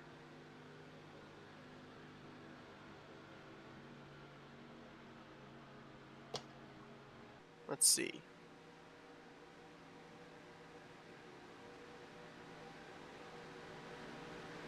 Well, there was a purple Scooby-Doo car, which I believe is a Steve Grissom car. It's not exactly the same look as what McClure's car is, but it's close enough. Wait, oh no, actually that's not even Steve Grissom. That's Jeff Burton. Jeff Burton? 1997, Jeff Burton. No, not Jeff Burton, Jeff Green. It would help if I actually clicked the title. Wow, Seth, wow. Regardless of the last name, Michael, his name Jeff. His name is Jeff. Alright, now we got the lights out atop the pace car. I could have told you that like 2 minutes ago. Why didn't you? Because I didn't feel like it. That's fair enough. Because you didn't give me any dang fries. I told you about sharing those fries. You ate them all, so why am I'm not going to be inclined to tell you things. I was hungry, and I would rather eat fries than know if the lights are out. Tell the truth. If you had the choice between fries and knowing if the lights are out, which would you choose? It would depend on the fries, though. Really? You're that picky about fries? Yeah. What do you got? You got crinkle cut, you've got curly fries, you've got steak fries, you've got waffle fries. You could have the fries I had at Pocono, where literally they took the potatoes and threw them into the deep fryer for maybe like 3 seconds and then took them out. Like, yep, they're done. You ever eaten oil-basted potatoes? That's literally what it was. With some sea salt and some chives on that, you got some green, sour cream and onion flavored potatoes. Yeah, but covered in oil. I mean, yes, that's true. There are napkins. I don't think there were enough napkins in the state of Pennsylvania for anyway, how saturated these potatoes were. Racing here. Seth, we're getting down to it. You want to pick a driver? You're not wanting to listen about my life problems? You want to get back to this race? Yes. Okay. This is about the race, not your life problems. I thought it was all about the game and how you play it, but green flag back in the air. This is a game? I broke the fourth wall, didn't I? The cardinal sin. The curtain call. Soiled it. Greg Palmer edges ahead. One thing I have noticed. Oh, right in the back. But it's under the yellow line. Cy Jones and another one. Both the 7 cars. Doug Cady now as well. Still no yellow. Unlucky number 7 right now. Still no yellows. Still remaining green. What are the odds of 2 7 cars wrecking on the same lap in the same straightaway? Well, I would say 1 lap out of 59 here tonight. To your point, though, below that yellow line, so no caution comes out to save either. And we got another spinner there on the apron, blowing over. That was Milt Surratt. We still stay green. 3 incidents in the span of less than a lap, and all down below the yellow line, so no caution coming out just yet. That broke the field up as well. We've got about maybe, 18 cars up in this lead group, and then stragglers that are about 8, 9, 10 car lengths back. And 3 wide back here. Donnie Garrett, the pole sitter, up in that outside line with Dave Melson, Rodney Sellens. Looks like some of those drivers that may have gotten broken away from the lead pack are starting to catch back up. Billy Elliser and Bobby Farrell, Tim Nofsker, Jeremy Jeffries trying to do the same. Car down the apron here. Oh, that's the pace car. The caution came out. I didn't see the yellow flag was out. Looks like it's the 8 of Glenn Harris. This could be a 1 lap, maybe 2 lap shootout. Yeah, it's gonna be 2 at most. And we will be going back and taking a look at the Doug Cady and Cy Jones spins, as well as the Milt Surratt blowover. But this is obviously huge for them, and them being able to catch up. I'm not certain. Yeah, there's Cy Jones. So it looks like all 3 drivers that were involved in those single spins that didn't bring out a yellow, they are all going to still be running and be able to catch up here. So saving grace for them. And then we'll look, obviously, at what happened to Glenn Harris bringing out this yellow flag. Let's start with the back straightaway. Back a couple of laps ago. Cy Jones is the first one to go around. I believe he goes around off the nose of Mark Paglia. No, correction, that's Craig Hagley, rather. There he goes. And then Doug Cady, he's going to go around the nose off of Bob Dixon. Just mere seconds afterwards. Pretty big hit to the inside wall there for the Napa Chevrolet. The Sunoco Chevrolet, you can see his skid marks. He was into the inside wall as well. But no yellow flag came out for that. Then a little bit further up on the same lap, Milt Surratt in the 80 does a blowover. He's going to get some assistance from the 1 of Jeremy Jeffries here. Into the left rear quarter panel. Rear wheels come off the ground, and he'll make contact with the back end and the left front. And we fast forward another lap. And just watch all the melee takers. I believe it's the 6 of Brian Rawson that it actually starts with. Well, Rawson and Harris, actually. Both drivers take 2 entirely different paths with their spins. Harris gets the wall. Oh, he gets Jim Glaude as well in the 72. Rawson hits the inside wall just near the pit road entry. Glaude and Harris, they come back up the track hard into the outside wall, heading into the tri-oval. Watch this wild ride for the 72 of Jim Glaude as he gets swept up by the 8. Bam, right there into the wall. 8 goes airborne, 72 gets flipped over on his side. Harris backs it into the outside wall. Glaude actually never hit the wall. He just had the half flip, if you will. That brings out the yellow for the 8th time tonight. Potentially the final time tonight, though if a caution comes out at either 2 to go or the white flag lap, it would still count on the record books. So may not officially be the final caution of the evening.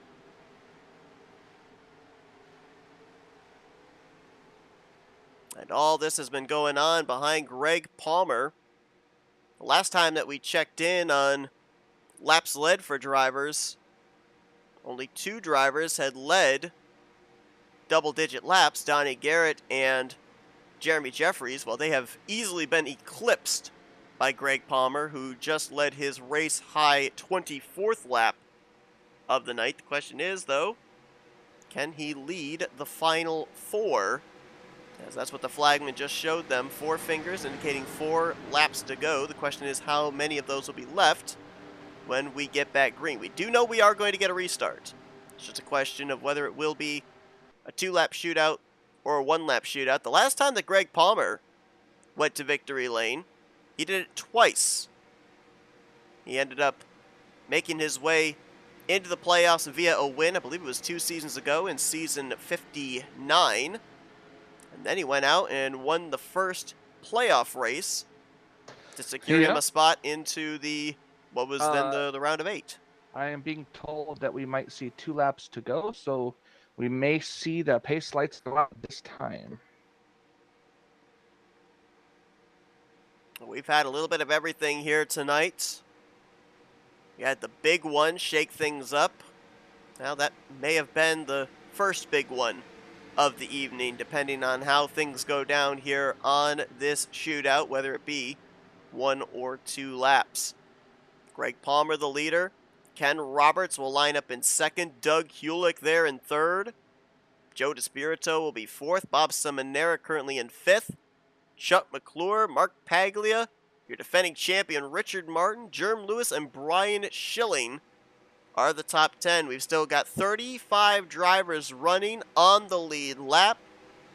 Every point here tonight gained and or lost could be prevalent to a playoff spot or being on the outside looking into the playoff bubble at the end of the regular season.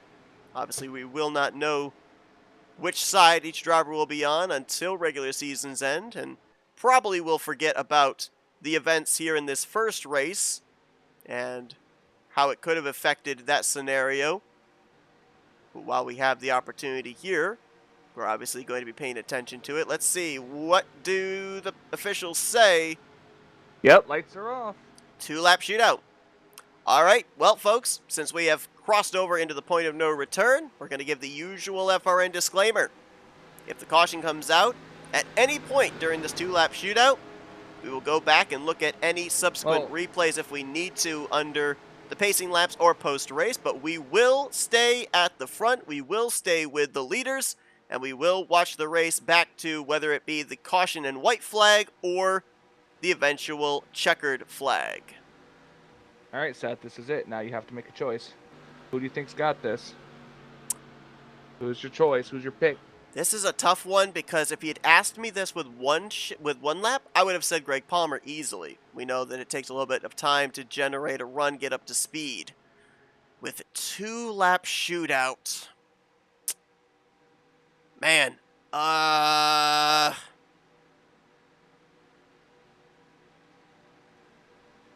we've had Rex at the front too, so I don't know if I feel safe with a front runner. I'm gonna go, you know what? He was able to avoid trouble all last season, had a great average finish, didn't win a race but won the championship. Give me Demar. He's starting on the outside of row 4, but I feel like he's been able to keep his car clean, been able to stay out of wrecks. I think he's going to miss another one. He's going to be winning this race. I think he finally snaps that winless streak. My choice, I think, is going to be Bob Seminara. He's sitting third on the inside row. He could have a legitimate shot. I just really like that paint scheme. I think he's going to go to victory lane today. All right, let's see who it is going to be that's going to get the first checkered flag of season 61 of the Talladega Challenge Series. Not only that, but the first checkered flag of 2024 for the series. Greg Palmer and Ken Roberts are going to be relying on their pushers. Hulick on the bottom and DeSpirito on the top here for this restart. 2-lap shootout to decide it all here in the season opener. Green flag back in the air. Can they at least make it back to the white? Yep, they got to get 1 lap.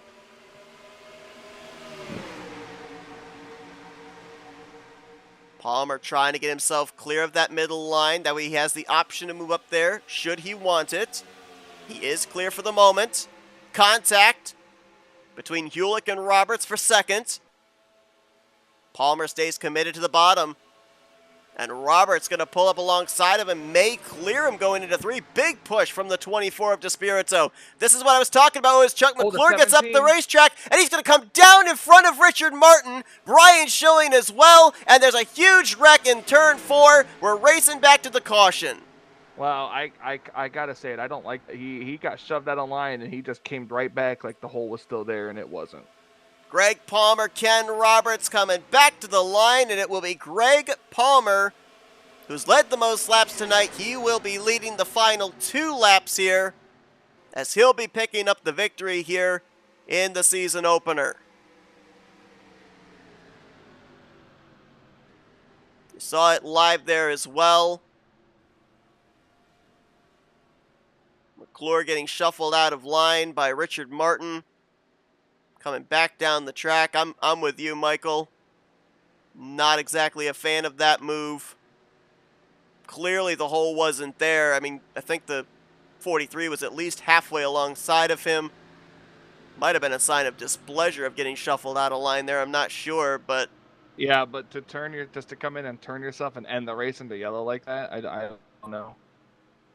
We knew that as it got closer towards the end of this race, we had seen a lot of room being given, not a lot of pushing being done.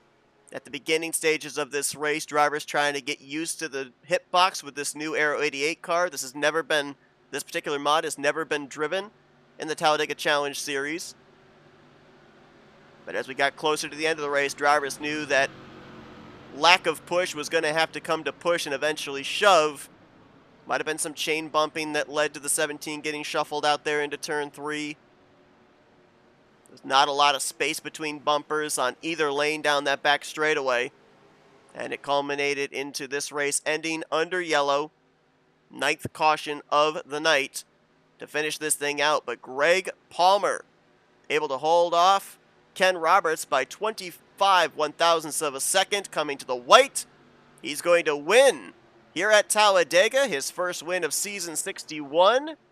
And provided he stays in the top 20 in the point standings, that's an automatic locked-in playoff spot for driver 22. Yep. Doug Hewlett, Ken Roberts, also part of the podium finishers there, and both of those drivers, I do believe, were involved in wrecks earlier on tonight. So good comeback runs for both of them. We'll be speaking with all 3 of our podium finishers here during our FRN post-race wind-down. Right now you see all the congratulations there. Oh, there's always one. There's always one car that spins out the winner. And this week is Jessica. And the pace car just ran right through him too.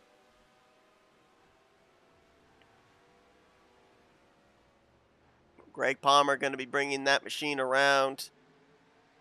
Doing some burnouts in the front straightaway. We'll go back. We'll take a look at what brought out the yellow flag to end this race. There were a lot of drivers swept up into it. So you had a mad scramble of drivers trying to get back to the start-finish line to finish in the highest position that they possibly could. I think maybe about 12 or 13 drivers might have gotten through that wreck. And then 14th on back, when we show you the finishing results, were drivers that were involved that all had to try and make their way back to the start-finish line ahead of each other to get the best possible finishing position, as the Bacardi Buick slides across the start-finish line, and Greg Palmer will begin his celebration here. Led 29 of the 66 laps here this evening. Pretty dominating performance in the second half of this race especially. Got the aid of those late race yellows to be able to have control of this event, and held on in that final 2-lap shootout. Let's go back and take a look before we show you the full finishing results of what happened over in turn 3, leading to this race-ending caution.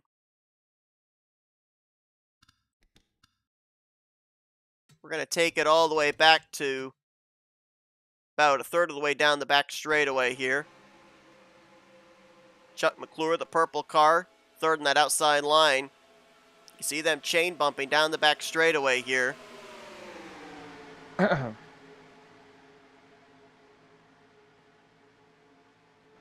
Chain bumping down the back straightaway, but it's just The tough thing about that, Richard Martin was the one that McClure comes down on, and he wasn't even the one that got into the 17. It was like a little bit of maybe gap whack that came into play there or something.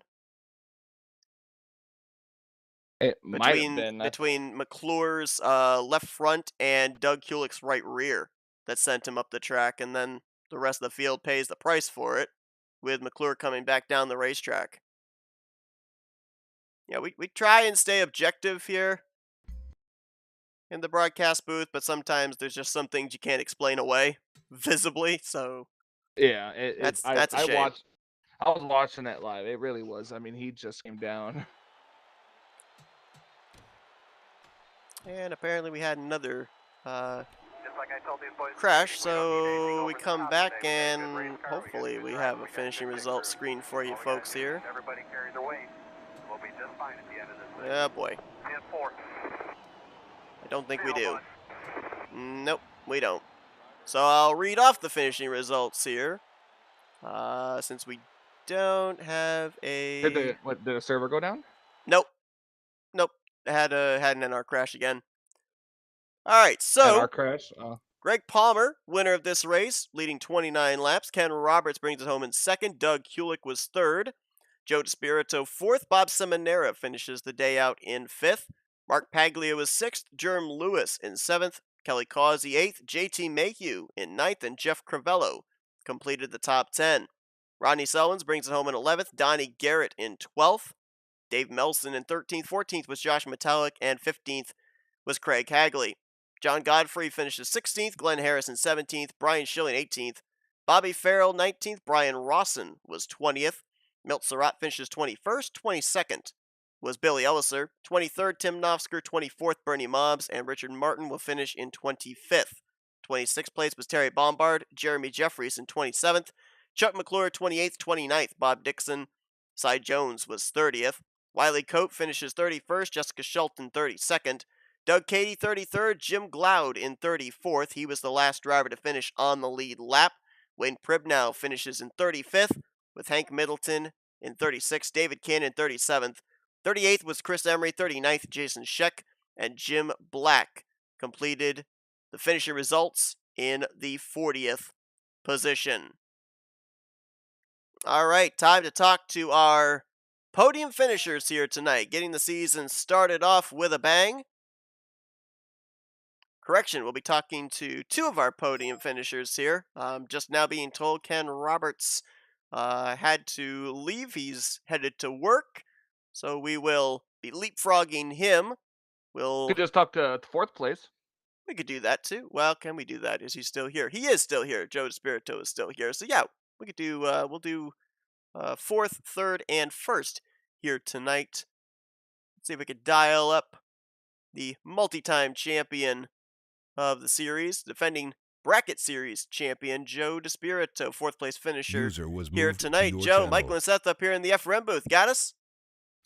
Hey guys, how you doing? Doing good. Well, by virtue of one of our podium drivers having to duck early, we get to talk with you here. Wild race here tonight. A lot of different variables coming into this evening, but none more so than the fact we had the mod change over from the trucks to the Aero 88 cars. And Michael and I, we were pondering the question before you guys even took the green of what would the period of adjustment be here tonight in this race before you guys finally felt confident to maybe start pushing and shoving. Was there ever a point like that where the confidence level set in, or was it constantly going to school this evening? Yeah, I felt that nobody was really comfortable the entire race. I got hooked one time. I saw a lot of bumper hooks. I mean, yeah, there's going to be an adjustment period. I don't know if you can be as aggressive with this mod. I thought it felt different. I thought it was a little more touchy, but yeah, there was a lot of wrecks just because the 2 weeks off and then the new mod. So yeah, there's going to be an adjustment period. What's some of So the... Oh, sorry. I was You're not used to it. no, I'm not. No, yeah, my question to you is what's the difference between with this being the first race of the season? What's the mindset at compared to like if this was a race later on in the season? Um, just want to get a good start in points. Really, just want to rack up the points. You don't want to start behind and have to fight your way in later in the season. So, um, I don't want to say I was kind of not being aggressive at the end. I was. It's just you want to get a solid top five, top 10 to start the season off good, and then maybe toward third, fourth, fifth, sixth race toward the middle, you start gunning a little more for those bonus points, getting those wins. But just got to start safe and get your feet set right now. Yeah, with that 2-lap shootout there, like, what was there a strategy? Like we noticed that you seem to be one of the drivers there in the closing stages that was able to lock the bumper up with the car in front of you. Saw in the early going of this race, middle portion of this race, a lot of space being given between the front and back bumpers, not a lot of pushing, just trying to maybe keep the draft tight without making contact. Do you feel anything different in pushing with these Aero 88 cars than you felt with the trucks in the previous few seasons? I do. I heard some guys say it felt the same. I thought it felt different. It just was a little more sensitive on just pushing in the turns and the hit boxes and stuff like that. So, um, yeah, I don't know if guys can be as aggressive. It's going to be more, more picking your spots in this. So it's different, but um, like I said, there'll be an adjustment period, and maybe by the end of the season, people will know where the right spots to bump are. We saw the adjustment period here tonight with Talladega. Got another track coming up next week at Burnt Screwdrivers Raceway, where drivers will have to get used to these Aero 88 cars at that venue as well. But you said it, Joe. Rack up the points, give yourself a good starting position. You definitely did that here tonight. Top five run in fourth place. Congratulations on the good run there. Before we let you go, we'll give you the opportunity for thank you sponsors and shoutouts. Yeah, appreciate it, guys. I want to thank RTG, of course, always Bones, Prime, um, the owners, and I want to thank Josh for running Thursday nights. I want to thank you guys at FRN, Seth and Mike, always doing a good job up there. I believe Jason Sheck and 260 Motorsports are still sponsoring us for the broadcast this season, so I want to thank them. I want to thank Mobs Motors. We got a nice W in the team race last week. The team Dodge. That was fun. So I want to thank Bernie for painting my cars as always. Had the Days of Thunder scheme going.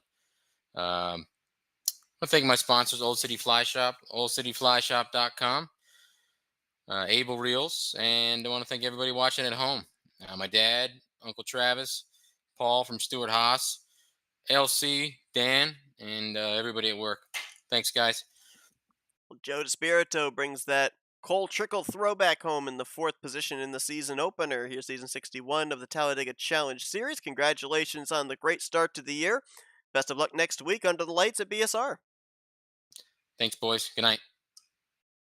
User was moved All out right, of your let's see if we can channel. dial up the guy that brings it home in the third position.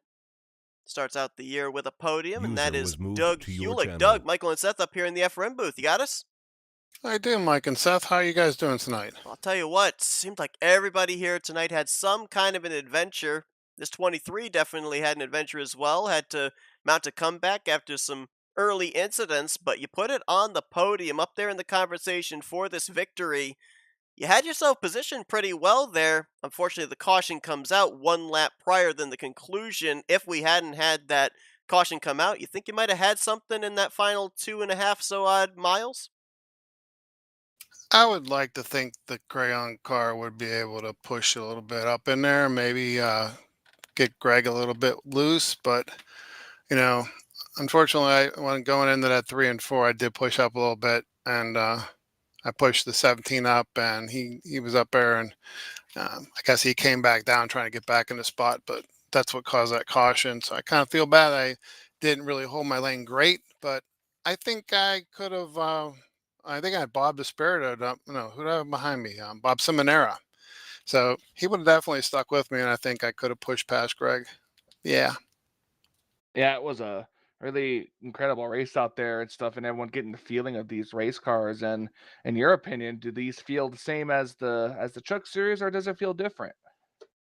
I think they feel a little different. They definitely, we were talking about it in the room there. If you're in the back, you don't lose a draft as badly. So the couple 3 or 4 or 5 times I did get stuck coming out last, um, I was able to hold on really well.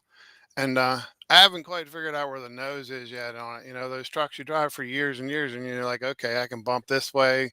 I think people are a little bit kind of nervous about, hooking a little bit. So you're talking about, constantly learning here tonight about that hitbox. Obviously, next week we're going to an entirely different racetrack with this car. Do you think there's going to be a period of adjustment there as well? Because we've seen in the past when the trucks were running at Talladega and burnt screwdrivers, there was a difference in how the racing style was there in terms of where runs could generate and etc. I definitely think the middle line here is a little bit faster if you're up a little bit, and I think in burnt BSR, if you're low line in it, you definitely have an advantage there. In the third line, I like to be outside, but I've never had an advantage on the third line at BSR. Just doesn't seem to happen for me. I don't know why. Well, Doug, a great run for you here tonight to start out the season. Going to be some good points and obviously a good foothold to be able to prepare yourself to either win or point your way into the playoffs. I know that's still quite a ways away, but definitely a good start to the year for you nonetheless. Before we let you go, though, the floor is yours for thank you, sponsors, and shoutouts. Give a shout out to my family, my wife Karen, who's upstairs sleeping. My son down in Pensacola, no, my son down in Shreveport, daughter down in South Carolina, working, graduated recently. My sister in Cleveland, brother in Paulo, brother in Braddock. All the Pirate fans out there, all the Steeler fans out there. My buddy Matt out in California, who I always like to mention, but I really don't know Matt Damon in California. It's okay, I don't know Matt Damon in California either. But Doug Kulik, he brings it home third place here tonight. Great start to the year for him in season 61 of the Talladega Challenge Series. Congratulations. Best of luck next week at Burnt Screwdrivers Raceway. Thanks, guys. Pleasure talking with you. Have a great night. And let's see if we User was can moved out go of your down channel. to Victory Lane.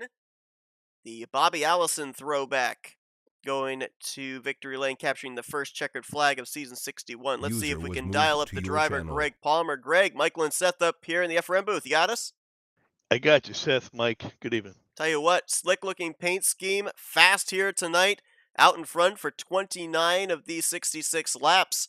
But what was the nervous level here, especially with the fact that this is a brand new car? A lot of people were trying to get adjusted to the hitboxes. If you had to throw a block in that 2 lap shootout, how confident were you that it wasn't going to cause some bumper grab and maybe take you out of what was looking like a dominating performance? I had a lot of trust in Doug Hewlett behind me, low side with the last drop of the green. I knew he wasn't going to wreck me. I mean, he's just, if he did, he's screwing me and screwing him. So he stayed with me, and I knew the 55 had damage, so he was going to hold back the middle lane.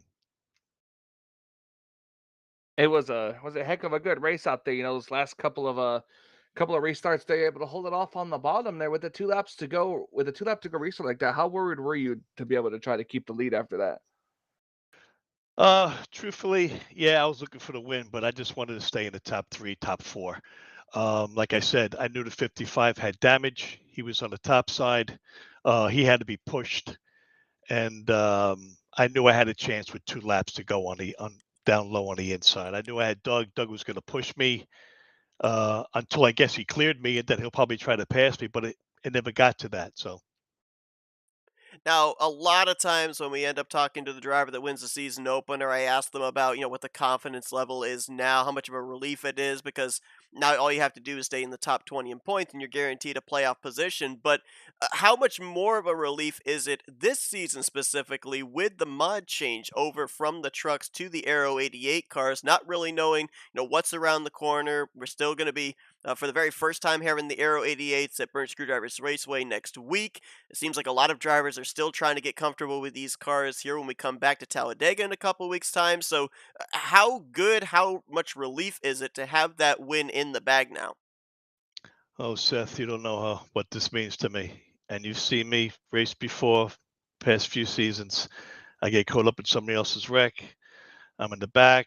Something else goes wrong. I lose a connection. You've seen that. Um, I was chomping at the bit tonight for the opening of the season. I knew I had to do well. I had to prove myself, and I think I did. I love the Aero 88s. I've raced in other leagues, Aero 88, and this is one of my favorite cars in the Aero 88. This, and I have another car, the Boudreaux's Butt Paste, which you might even see that one. Well, comfortable in the race car tonight, certainly looked it as he led them to the checkered flag.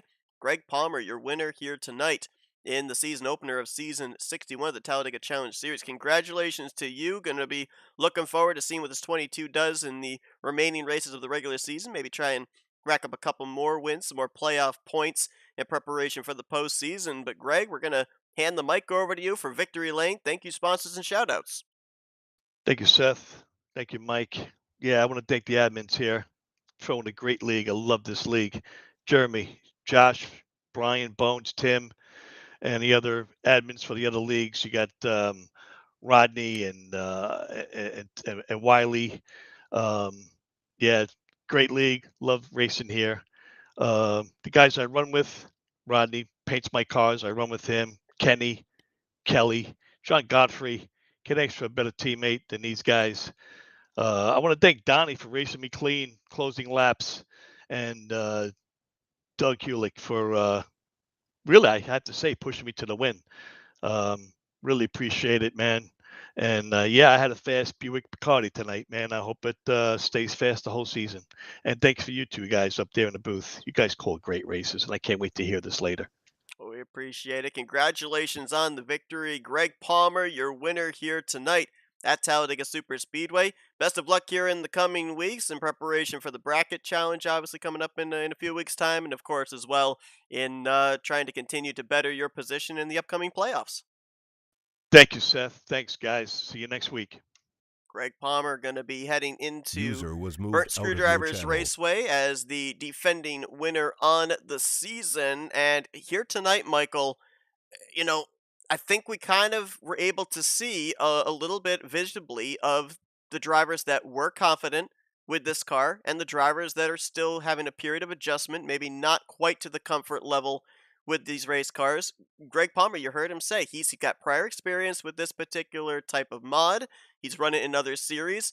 That was showcased here tonight with his ability to get to the front, stay at the front. Let's not forget, folks, we read off the starting lineup at the beginning of the race and may kind of fade out of our memory, but Greg Palmer had to pass 32 cars here tonight to be able to get up to the front. He didn't start at the front. He made his way up there and stayed up there in the second half of this race. So, he, along with any others that have prior experience of super speedway racing with this mod, have to be looked at as some possible favorites, especially early on in the season, to solidify themselves a spot in the playoffs. Yeah, absolutely. It's just very tough. Talladega with a lot of cars, you've got to pick right through them, pick the right lines, and don't hold up any of your momentum. And he was able to be there at the end. So I mentioned this to Hewlick, touched on this a little bit. These drivers throwing a little bit of a curve with the mod change. Well, we've got a race at Talladega under our belts. We're yet to see the Aero 88 cars next week at Burnt Screwdrivers Raceway. We've already documented about how it almost seems like a lot of the characteristics of even the CTS physics, whether it be with the Cup cars or the trucks or now with the Aero 88 mods, it's entirely different from Talladega to Burnt Screwdrivers Raceway. They already have seen the kind of period of adjustment drivers have had to go through here at Talladega. Are they back to square one next week? I'm not sure. I guess we'll have to wait and find out.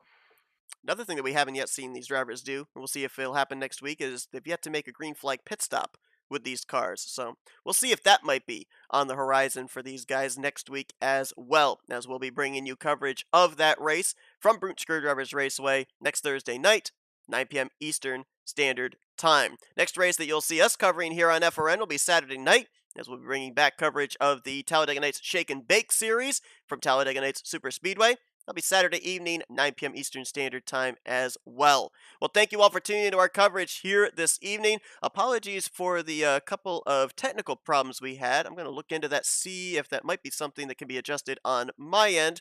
Hopefully we have that fixed by next week's race. But we appreciate you all tuning in. Hope you guys enjoyed our coverage. Congratulations to Greg Palmer, the winner of the first race of the season for the Talladega Challenge Series. And Michael, appreciate you joining me up here in the booth for a good one here tonight. We had a lot of questions coming in. Some of the questions answered, but we still got some outlying questions in preparation for next week. Oh yeah, absolutely. Hopefully they'll be answered, and hopefully I'll be there when it happens. Absolutely. Well, once again, thanks to everybody for tuning in here tonight. Hope you guys enjoyed our coverage, and we will see you guys next week. As for Michael Norman, I'm Seth Cole, and you've been watching another broadcast courtesy of FRN, the Flatout Racing Network. This broadcast is the copyrighted work of Flatout Racing Network and may not be rebroadcast, retranslated, or used in any form without the express written consent of Flatout Racing Network and iRacing.com Motorsports Simulations. Flatout Racing Network would like to thank you for your support, and we hope you enjoyed tonight's broadcast.